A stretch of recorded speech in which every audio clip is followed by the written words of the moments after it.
Hi, my name is Jeff Turner. I'm the president of Zeek Interactive, a world-class software development company based in Huntington Beach, California. Let's take 5 minutes to determine what technology is right for you. We have an almost infinite appetite for distraction, which fuels our thirst for anything that feels like innovation. Couple that with the fact that we give undeserved authority and prestige to people who show competence in new technology, and you have the perfect storm for industry publishers to feed their appetites for eyeballs by pushing almost every new thing as innovation. But new does not equal innovative. In fact, I'm not even sure what innovative means anymore. Innovative is used to describe anything that comes into the marketplace that has the least bit of a feel of technology to it. Cool does not equal effective. In fact, most of the new cool things that are pushed are just improved means to an unimproved end. They're making something you shouldn't have been doing anyway faster to do.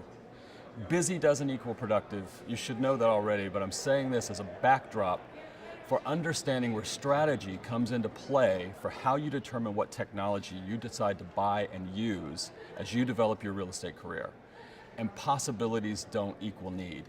Too often I see people latching onto technology because anecdotal information is presented to say, if you just get a single deal, this will make it completely worth your while. So which is greater, the hammer or the person who uses it? I think the answer is obvious, but too often we spend almost no time in advance understanding exactly what we're going to build before we decide which tools to use. Too often you're buying tactics that are not tied to any strategy whatsoever. And that's the biggest mistake in understanding what technology to choose for yourself. Information is coming at you at the speed of light, and it's often disconnected from context. Twitter, Facebook, all of the new media ways that media companies and vendors push information at you don't give you the opportunity to evaluate software in the right context. So what is the right context?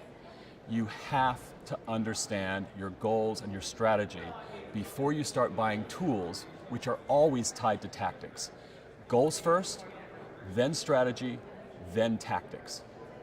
So with technology, you have to ask yourself a couple of questions. The first one is this: what problem does this solve? So for example, yesterday a tweet showed up in the stream that was pushing a piece of iPad software that was supposed to be the next great data visualization for the iPad. The question is data visualization a problem you need to solve in your real estate career? If it's not your problem, it's not your technology. The second thing you need to do is ask this question: can I use it right now in my current business model with my current strategy? Now this presupposes that you understand what your strategy is, so that's an important thing to understand. But if the answer is yes, and you don't have to change a thing, then the only thing you need to do with that piece of technology is execute. But if the answer is no, then you have to understand what you have to change or what you have to do to adapt your strategy to that piece of technology.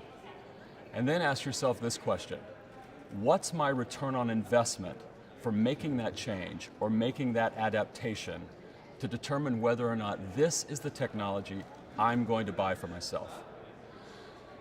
Life's important things are best accomplished without technology. I think we too often forget that when we're evaluating the information that's being presented to us, not only by industry publishers, but also by vendors. What's your strategy? Does this tool fit my strategy right now? And do I have to change in order to make it work? Ask yourself if it's your problem, make it fit your strategy, then make the right decision about what technology you're going to use.